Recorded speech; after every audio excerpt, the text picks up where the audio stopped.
Alors les amis, bonjour, j'espère que vous allez bien, j'espère que vous allez bien ce matin. Alors actuellement, il y a un sujet très important qui prend vraiment de l'ampleur au niveau de la Belgique, au sujet de la prise en charge. Mais avant de parler de cela, j'aimerais dire que ceux qui ont déjà envoyé leur dossier d'équivalence, vous pouvez désormais à partir de maintenant consulter l'avancement de votre dossier en ligne. Et ceux qui sont dans l'Académie Réussir en Belgique, je pense qu'on vous l'a montré à travers le programme d'information vidéo, comment vous pouvez déjà commencer à consulter l'état d'avancement de votre dossier d'équivalence depuis votre téléphone ou bien votre ordinateur et une simple connexion Internet. Donc, si toi, tu as déjà envoyé ton équivalent, c'est une très bonne chose. Mais par contre, si toi, tu n'as pas encore envoyé ton dossier d'équivalence, il faut le faire dès à présent. Depuis mardi le 15 novembre, le service des équivalences a ouvert ses portes et je pense que la majorité des personnes ont déjà commencé à envoyer leur demande d'équivalence. Et on vous le dit, cette année, les procédures risquent de prendre encore un peu de temps que les années précédentes. Donc, ceux qui pensent qu'ils vont toujours faire chaque étape de la procédure quand ils voudront et au moment qu'ils voudront, nous essayons seulement de vous tenir garde que il faut anticiper sur chaque étape de la procédure pour ne pas avoir des surprises à la fin. Voilà. Maintenant, je reviens sur le sujet des prises en charge. Actuellement, il y a ce sujet qui prend vraiment de l'ampleur au niveau de la Belgique avec les fausses prises en charge. C'est-à-dire qu'il y a des personnes qui se sont portées volontaires pour être des garants pour signer des documents de prise en charge ou l'annexe 32 à des étudiants qui se trouvent en Afrique. Et une fois sur le territoire, on se rend compte que ce sont des fausses prises en charge ou bien même que ce sont des personnes qui ont signé une prise en charge à plus de 10 personnes, 15 personnes. Pourtant, ces personnes-là n'ont pas l'autorisation de prendre autant de personnes en charge et même parfois que ces prises en charge ne sont pas correctes. Je pense qu'on vous le dit toujours. Ne faites pas confiance à quelqu'un dont vous n'êtes pas sûr que celui-ci peut faire quelque chose que je veux sérieusement. Si c'est le cas, vous avez les mesures officielles qui existent pour pouvoir vérifier l'authenticité d'une chose ou bien d'un document. Quelqu'un ne peut pas se porter garant de vous aider sur quelque chose et vous ne vérifiez pas si cette personne d'abord est légitime ou bien cette personne a vraiment exactement fait la procédure administrative demandée. Et après, même quand on parle de prise en charge, il y a toujours des mécanismes qui ont été mis en place pour pouvoir vérifier l'authenticité d'une prise en charge.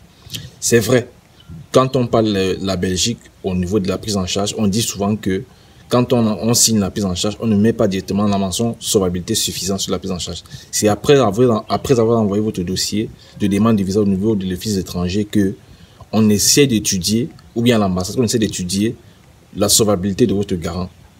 Mais attention, une personne qui décide de signer votre prise en charge, si votre prise en charge a déjà été authentifiée, c'est-à-dire ça a été légalisé dans une commune ou bien dans une ambassade, vous devez vérifier si exactement cette personne a signé ou bien que la prise en charge signée a été enregistrée au niveau de la commune ou bien de l'ambassade dans le pays où votre personne de contact ou votre garant réside.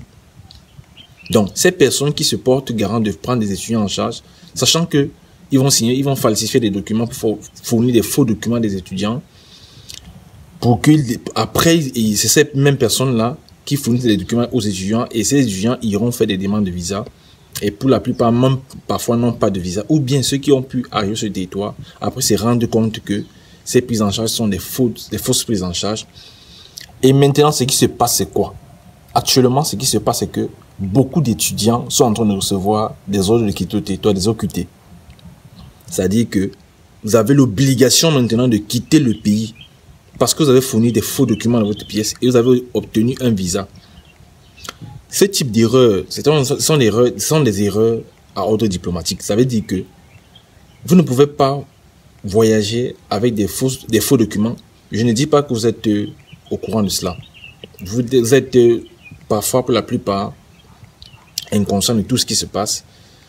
Malheureusement, je pense que beaucoup vont subir les conséquences de la malveillance ou bien de ne pas avoir cette indulgence-là, de vérifier que ce qu'on fait est correct ou bien authentique. Dans les jours qui vont venir, les jours à venir, beaucoup d'étudiants vont recevoir des ordres de quitter le territoire. Et c'est la chose la plus pire qu'une personne peut recevoir. quand on demande de quitter le territoire, c'est simplement un rapatriement. Ça veut dire que vous avez l'autorisation de quitter la Belgique, même si tu es étudiant là-bas, même si tu travailles.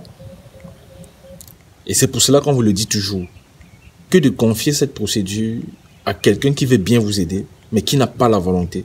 Faites-le pas vous-même. Et c'est pour cela que l'Académie Réussie en Belgique a décidé de mettre en place un programme en formation vidéo qui va te permettre de faire ta procédure par toi-même sans l'aide d'une tierce personne. C'est vrai que pour le sujet de la prise en charge, parfois, on n'a personne qui peut nous prendre en charge. Pas de personne, pas quelqu'un de la famille, pas de garant, un ami de contact, bref, on n'a personne.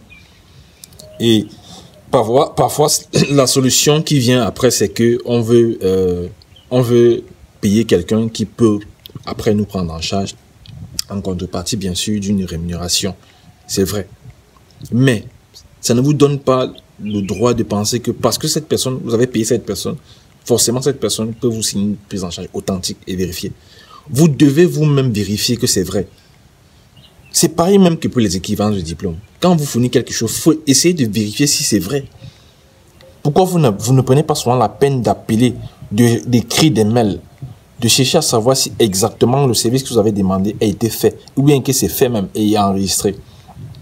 Donc, je pense que cette vidéo a pour objectif de vous tenir au courant et de vous informer déjà à l'avance pour que, au moment venu, vous ne dites pas qu'on ne vous l'avait pas dit. On ne vous l'avait pas avancé ou bien, je sais pas, informé avant. Alors maintenant, je pense que tu as l'information et que tu sais ce qu'il faut faire par la suite. Donc même pour ça, la vidéo, vous la référencez, partage-la autour de toi et disons nous rendez-vous dans une prochaine.